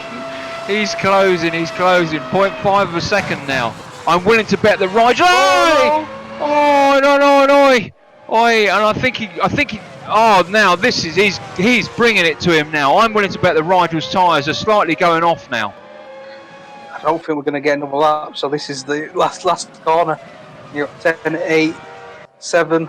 We're not going to get another lap, so it could be a DRS run down the line, but I think Rigel's got it. I think he's just got the run out of the last corner.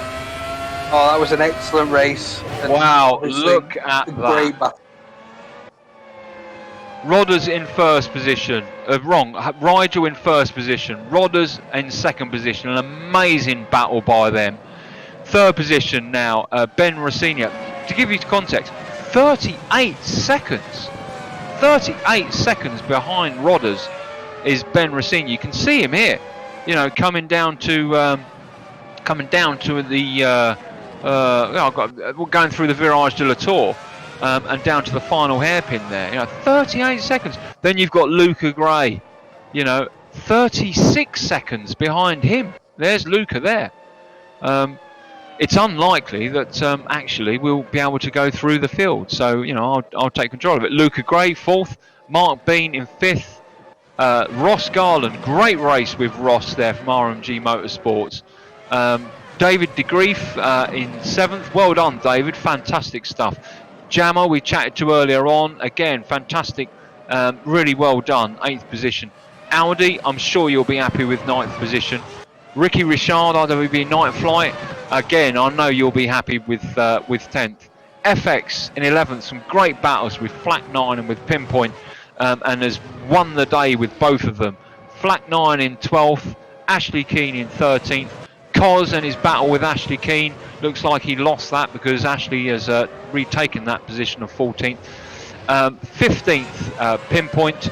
And retiring was Fergie, Charger, H-Tune, Zach Etier, Evil, and Thomas Pinto. What a bloody race. Unbelievable, particularly in the last couple of laps. Cracking race. So obviously we're bringing the top 3 down. We need to vote on who's going to be coming down with them. So I'm lost to who to bring down. I know Tiger is as well. So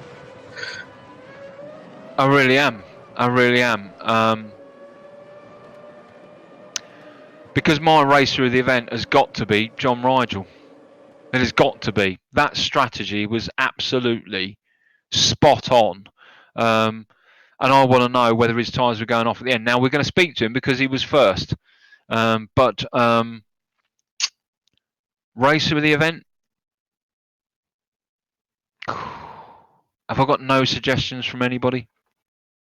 I'm lost. I want to say Rigel as well because that was an awesome bit of Well, strategy. I don't see any reason why we can't give Rigel racer of the event as well. So that's what we're going to do.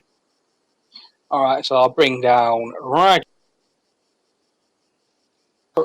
Rodders, and where is he? Where's the last person? Benjamin Ben. and Ben. All three of them here now. Gentlemen, welcome to this sweaty little commentary box where for the past couple of hours we've watched you go around the circuit Paul Ricard to Rigel first position. Fantastic battle for the last what was pretty much 10 laps. When you came out after your second pit stop, you had softs on. We knew what your strategy was going to be, which was to try and catch Rodders up. Were you confident that you were going to be able to do that? Well, it was a risky move because I was heating my tyres up gradually across the stint. And when I switched on to him, I just couldn't get into a rhythm. I just kept not hitting the apexes, and I thought, it's going to be like last week. But gradually, I just started to settle into it, start hitting the apex, or just managing the apexes as well as I could, and I started to come back at. And then it was closer and closer, and then I realised I had a chance. Yeah, and it was very clear that it turned into almost a DRS war as were your tyres starting to go off towards the end, but towards the last, couple of laps of that latter stint? They were getting hot. Yeah. I don't know whether I could have changed the tyre pressures, or I think I haven't quite got the diff right. It was just a little bit wild on the exit, so it was just overheating the outside one. But it was literally as I was just about to catch Rodders, I had crew chief come on saying, "Your tyres again." So, oh god, I got to get it done now and cling on for the last 5 minutes, which luckily I just managed to do despite making a small mistake in the little spoon double right. But then it was just a question of car placement after that, and yeah, I gave myself a little cheer when I crossed the.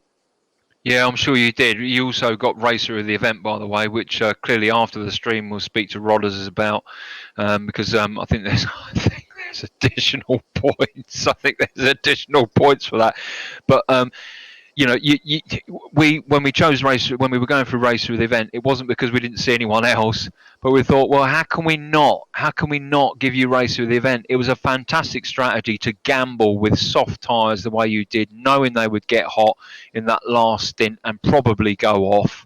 But then capitalise on the additional and extra grip that the soft tyres were giving. And at one point we thought, there's no way, there's not enough time left, because I think you had a bit of a moment and lost. I think it was lost a second and a half. I think it was, but then over 4 laps. Gained 5 seconds, and before you know it, you then had the battle that you had, which was just extraordinary. Speed, over to you for Rigel. Yeah, that was an absolute spectacular race to watch, mate. Thoroughly enjoyed it. And I don't know where you pulled that from, because obviously he was, I think, 8 seconds behind him after the first stop. And obviously 12 seconds behind him when he pitted. And obviously you pulled that time back. It was just amazing to watch. We saw you have the few moments on them soft tyres, obviously different grips to what you've been racing the entire race on, but that was excellent to watch, mate.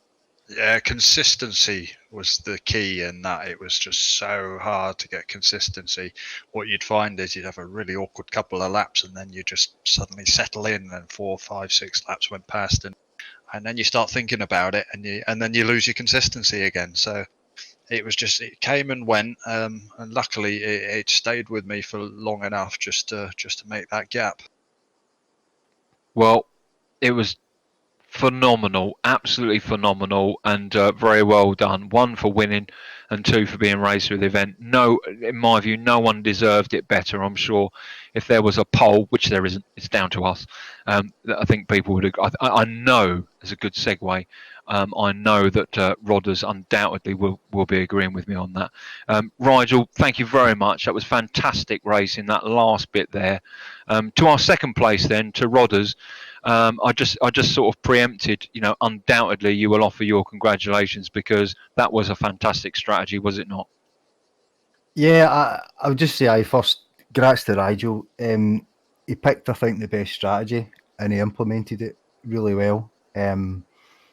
Also, I like to say a shout out to Xerax, and this is not any taking away from Rige at all, but Rige spent time with the tool. I decided I didn't have time and just done my normal methods, and that's obviously, he put the work in, and he thoroughly deserved it. I was a bit gutted at the end because I thought I could hold him off, and I made the same mistake. Only time I did it 2 laps in a row at the second chicane. I just caught the curb on the way into it, and I just lost my grip. Don't know if you've seen it, and so that made him get up into essentially overtaking range about a lap or 2 early. Yes. And that, again, doing the same thing another lap, I then lost my DRS. And from there, I thought, I knew his tyres were going to go off because I tried softs, and I knew if you'd done it right, it was the quicker strategy, but I just thought, I kept making wee mistakes in the softs, and I thought, I'm going to stick with the mediums. I know the mediums. 3 stints, just do the same each one. But I just made some wee mistakes at the end. But then I think if there'd been another couple of laps, Rigel's tyres would probably have went off, and it would have given me the advantage back. But I mean, what a finish. When he made that mistake in the double right-hander, I thought, it's one last chance. And when he'd went wide, I was desperate to put the foot down because I knew I could pass him, but I knew I was going to push wide, and I thought, he's going to get in the gas. We'll end up having contact. It's just not worth it. Just hold the line, which I did. And then I accidentally double used my DRS, so I didn't have it for the final straight. But I'm actually over the moon. The ending was like that. For a while I thought I might just be a comfortable win. Nothing wrong with that for me, but I do enjoy the excitement of the race, and that certainly was an unexpected and exciting ending. So gutted to lose first, but I'm really glad Rigel got it because he deserved it. I have to say, part of my motivation for getting my head around that this excellent tuning tool was to give you a run for your money. Well, you have both mentioned it, and prior to you both mentioned it, on the stream, Speed and I actually were saying that you spent an extraordinary amount of time this week with Xerax going through the setup and understanding what's happening to the car out there and refining it to your own driving style. And you know what? If ever there was a great segue and a great platform to put race sim tools on, you done that tonight. I know they're our sponsor. I don't want to take anything away from Rodders, but very clearly that tool has helped you refine that car in its setup, and given you that extra confidence, I'd probably say, with the car. Is that about right? Yeah, exactly. So it just irons out some of the unknown quantities. You can settle them, and you can actually find a few things that you possibly wouldn't have even looked for beforehand, just to give you a little extra speed here and there. Well, it does take a little work, but there's a bit of a blog in one of our channels people can follow, and you can pick bits out of that, and a little bit at a time, and it will help you along. Wow, amazing. Rodders, back to you. For the last, and I'll hand over to Speed. For the last, 3 laps, very clearly a DRS war, and as you said earlier on, you were undoubtedly hoping for his tyres to just get obliterated. You clearly knew he was on softs at that point. But were you very conscientious that the DRS was giving you that hand to close the gap? I knew I had to stay in DRS. he definitely had non-DRS sort of pace on me at that point when he got past. So I was desperate to stay behind. I think I managed it for one, maybe two, but yeah, that making that wee mistake in the chicane again, just two laps in a row, just or was it? It was no, it was 2 laps in a row, but in that time, I just lost DRS. And I must have, I thought it was probably it at that point, but I never give up, so I just kept the head down, and right enough, there was a wee mistake, and yeah, but aye, if I could have kept in DRS, we would probably have just been swapping places. But as I say, Rigel Strat was spot on. He had the tyres at that point, and he had the edge over me, and yeah. I have to say, it was actually timed to perfection. Did you see the timer? I think did. it just ticked to 0 as we were going around the last corner. I was begging for another lap. I was begging for another one because it was great TV. But I even said, even Speed had called it and said, "No, this will be it." And yeah, of course it. Speed, over to you. Sorry. No, obviously that's a shame for you, mate. But I know you love racing with Rigel. I know you love battling for your position. Yeah. But obviously it's got to be heartbreaking as you battled off. It's first stint. It's heartbreaking to lose it, but I still, as always say, I would rather come second in a battle than first, clear of the field. And also, God, I'm glad you mentioned him there. Really feel for Thomas. He had cracking pace. He obviously went to get the gap at the start with the softs, which worked brilliantly. I couldn't believe the gap he pulled, and I was a bit sketchy the first 5 laps, just settling in. But after I came out the pit, he was 6 seconds behind, and then I don't know if he left of his own accord, because I had actually set up to potentially get you to have to kick him Speed, because his lag he was just disappearing constantly, and it's a real shame, but we just can't have that on track in these cars, because it could have led to a disaster. So as I say, if you left your own accord, should that, good on you. I am not sure why he dropped out in the end though.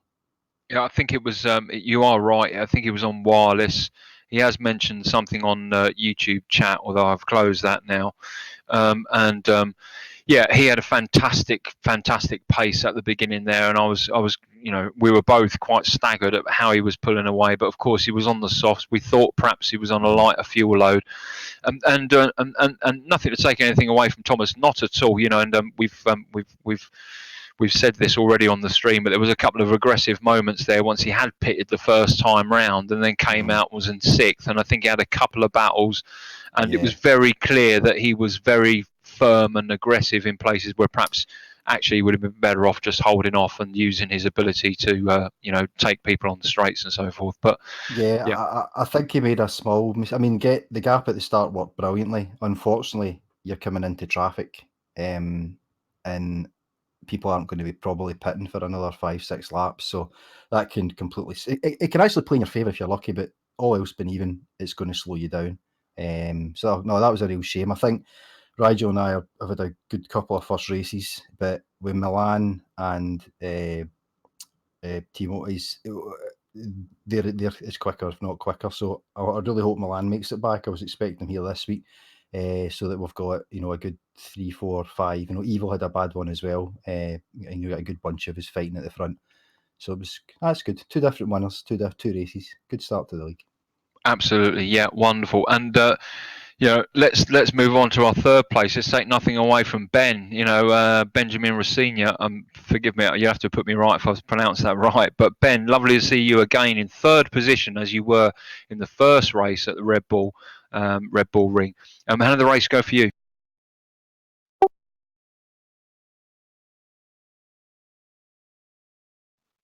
Not getting anything, Ben. Yeah, the light. I was going to say the light. Your light's on, Ben, but we're not hearing any sound. Ben? I think he's got a mic problem. We'll see if he sorts it out. Well, I'll pose a question, Ben, and hopefully you'll get it sorted out by the time. Oh, I'm getting some feedback. So my question was, at one point in 3rd place, you were 38 seconds behind Rodders, and and we'll say Rodders and Rigel, because they were pretty much neck and neck, coming across the line there. You must have thought to yourself, crikey, what have I got to do to get up with these guys?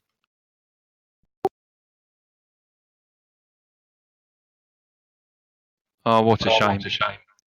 We're not getting that, Ben. I'm afraid you've got the microphone listening. You've got the speakers listening to the microphone or something, because I just heard myself back. So if you can sort that out by the time the end of the stream, by all means, just cut in so we can talk to you. But outside of that, well, final few words to you, Speed. Unbelievable, huh?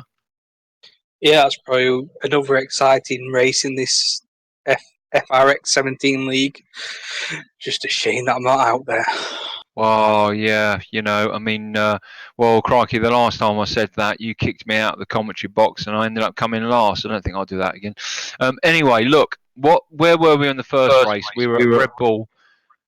We were at Red Bull first race. Rodders came first. John Haig Rigel came second, and Ben came third. And here we are now at Paul Ricard, and the front two have swapped over. This time, Rigel came first, Rodders came second, but the consistent one, Ben, is in third. So very interesting. I think Niman. I think Ben, we're going to have to. We're just going to have to move you out there. I'm afraid your mic's not working there, so perhaps we can sort that out for next time round. Wonderful. Crikey, Speed. I think we'll just close down the stream at this point. That was just fantastic racing, wasn't it? Yeah, very, very good racing. I hope Imola next week is even better. Yeah, absolutely. And you've heard it from Speed first there. Next week we're at Imola. Thereafter, we've got another 9 races for you guys: Shanghai, Silverstone, Mid-Ohio, Hungaroring, Spa, Autodrom, Monza, Slovakia, and Suzuka.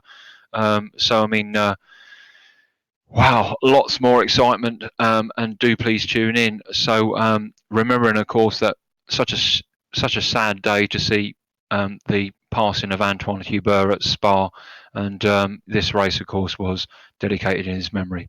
So we'll close the stream down. Remember, don't race alone. Race RWB. He's been Speed. He's been Tiger. Thanks very much. Now, take care, everyone. Oh, and you know where to get hold of us: rwbracingclub.com.